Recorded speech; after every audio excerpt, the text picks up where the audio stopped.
I never thought that we would see the day where Diddy would get arrested, and I told you guys in that Maria Z interview in 2021 that no one tells on Diddy. Is Ali Carter being silenced? I'm sure she is. I hope it's not my fault.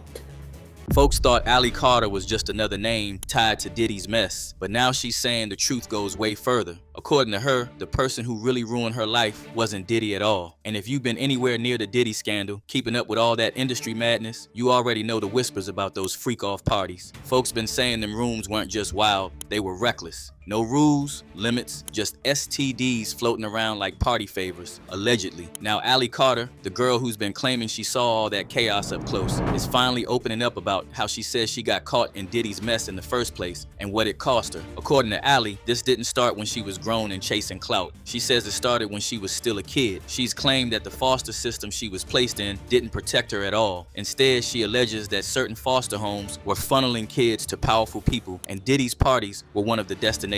Not as guests or performers, but as party favors. Trafficking over the border was for who? Child Protective Services is your supplier. Is anybody going to talk about that? The immigrants that are coming across the border, that all those kids that they were just scooping up out of boats and out of the water, they're now coming in and they're throwing them right into the system. Aurora, Colorado, Springfield, Ohio. Where do you think all those kids are going?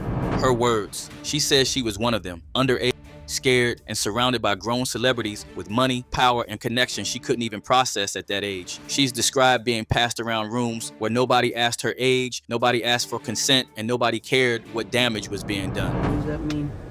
It was a party favor. That was somebody you could take off the table. So you're telling me they set children on a table.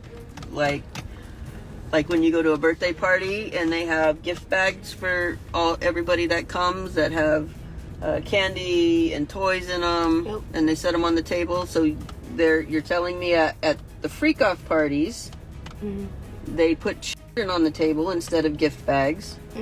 She says there were other kids there too, young, confused, frozen in fear, while grown men laughed, drank, and treated the whole thing like entertainment. If you listen to her talk, there's no polish to it, no flashy storytelling, just long pauses, shaking voice, and a kind of trauma you can't fake. Whether folks believe every word or not, one thing is clear, she's describing something that broke her. And according to Ali, the damage wasn't just emotional. She's hinted that she left those parties with more than memories. She claims she caught something, an STD. And when you zoom out and look at everything else coming out about Diddy's world, people are starting to say that part doesn't even sound far-fetched. Because let's be real, for years, folks been whispering about Diddy's bedroom lifestyle, the down-low rumors, the male escorts, the secret flights, the locked door freak-off parties where phones got confiscated and nobody talked about what happened inside. Everybody in the game knew Diddy was wild, but back then, it was brushed off as that's just how moguls live. Now those whispers sound like sirens. Allegedly, these parties involve both men and women, hired escorts, no protection, no boundaries, just baby oil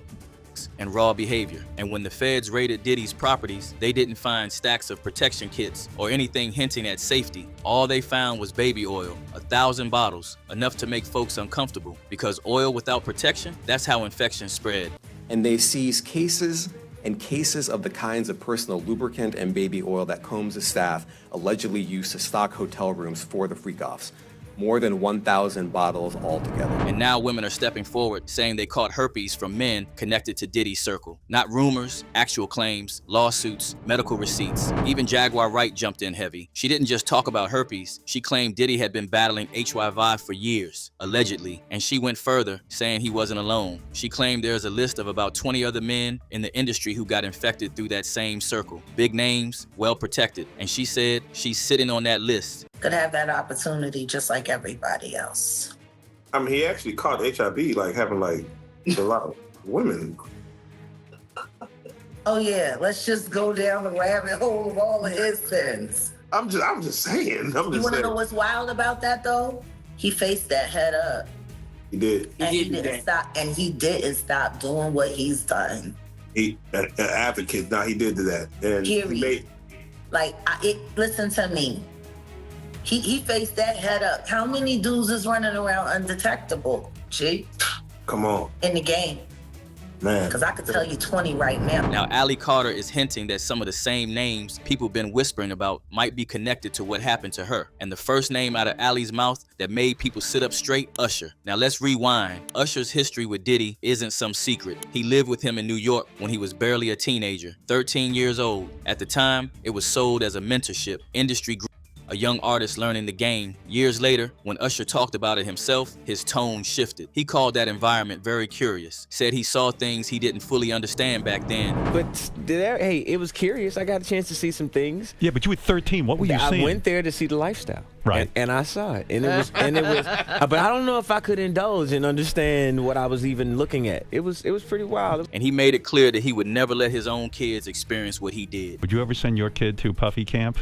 Hell no. That alone raised eyebrows. Fast forward years later, and Usher's name ends up in lawsuits where women allege he gave them herpes. Multiple women, allegedly. Usher denied wrongdoing, but the pattern stuck in people's minds. So when Allie hints that she may have picked something up from one of the men at those freak-off parties, folks start asking uncomfortable questions. If Usher was around Diddy's circle back then, if he was attending those environments, could Allie have crossed paths with him? Could she have been another young girl harmed in the background of what the industry called normal? Nobody's saying it's proven, but the dots are being connected, whether people like it or not. And the next name on that list, believe it or not, shook Hollywood. Denzel Washington. Yeah, that Denzel. According to Allie, she claims she saw him at one of these freak-off parties, a name nobody ever expected to hear in the same sentence as Diddy's alleged chaos. Denzel's image has always been clean, family man, respected, untouchable, which is exactly why his name hit so hard.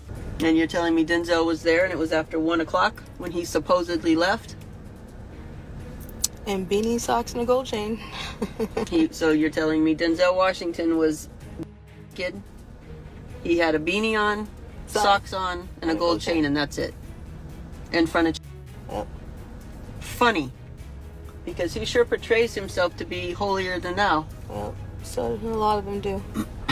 Now, there have been old stories floating around for years about a party in the early 2000s where Denzel allegedly confronted Diddy and stormed out. People say he yelled that Diddy didn't respect anyone, that he and his wife left abruptly after seeing something they didn't like. If that's true, it paints Denzel as someone who walked away. But Allie's claim flips that narrative. If Denzel was present at a freak-off party, even briefly, people are asking, what did he see? And more importantly, what did he do? Was he just there and left? Or was he participating before things crossed the line? And if Allie was a so-called party favor at these events, could she have been used by men whose public images never showed that side? That's the question tearing the internet in half right now. Because if someone like Denzel was there, then no celebrity image is safe from scrutiny. Next up, the name spinning through the mix. Steve Harvey. Now, Steve's connection to Diddy goes way back. Publicly, vacations, yacht trips, Italy, smiling photos, and families together. And at first glance, it looked innocent, just rich folks networking. But when you peel the layers back, things start to look off. Steve traveled with Diddy alongside his wife and stepdaughter. Same stepdaughter who had been romantically linked to Diddy's son before rumors started swirling about her and Diddy himself. Folks side-eyed that immediately. And now, with Allie claiming these freak-off parties weren't just adult chaos, but involved underage victims, people are revisiting every connection. If Steve was around Diddy that heavy, people are asking, did he ever attend these parties? Did he ever see something he should have reported? Or did he look the other way to protect his brand and his access? Nobody's saying Steve infected Allie directly, but in a world where association matters, just being in the room starts to raise questions. And the way he distanced himself from Diddy after them RICO charges hit, even deleting posts where he openly praised Diddy, raising further suspicion. We're not talking about the victims that are still going through this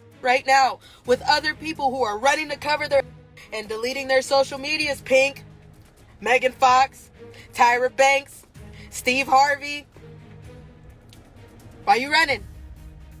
Now, another name circling the block, Will Smith. Allie hasn't directly accused Will of harming her, but his name keeps popping up in the same conversations. Former associates have claimed Will attended Diddy's parties. Rumors about his private life have followed him for years. His former assistant made explosive claims about his lifestyle that Will denied, even denying being anywhere close to Puff, though pics and clips of them hanging out say otherwise. I don't have to do with Puffy, so y'all can stop all that videos.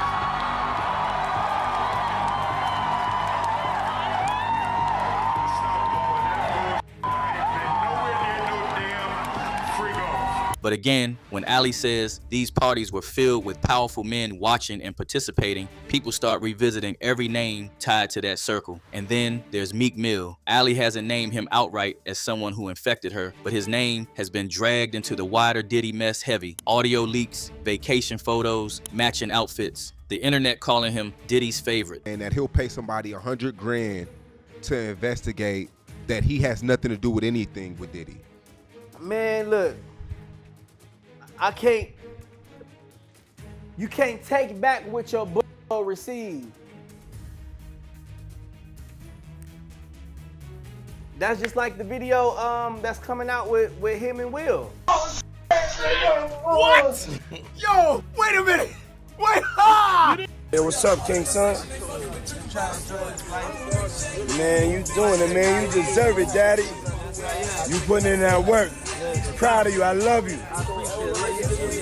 If these freak-off environments were real, and if STDs were spreading, then anybody sharing close quarters in that world becomes part of the convo. The uncomfortable truth is this: Ali's story forces people to confront something they don't want to face. What if the reason so many celebrities stayed silent for years is because they were there? What if the reason nobody spoke up was that they were compromised? Ali has said she's not doing this for fame. She's cried on camera. She's shaken while telling her story. She said she almost lost her life trying to speak out. And whether people believe every detail or not, her claims line up with patterns we're seeing in lawsuits, Diddy's sentence, and those bold enough to testify about his wild lifestyle. What about the victims?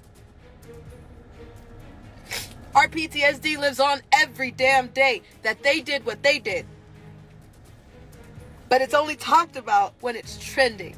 I'm a choreographer and I love kids even though I can't have kids. So if you have met me in this time, I thank you for spending the time that you have with me.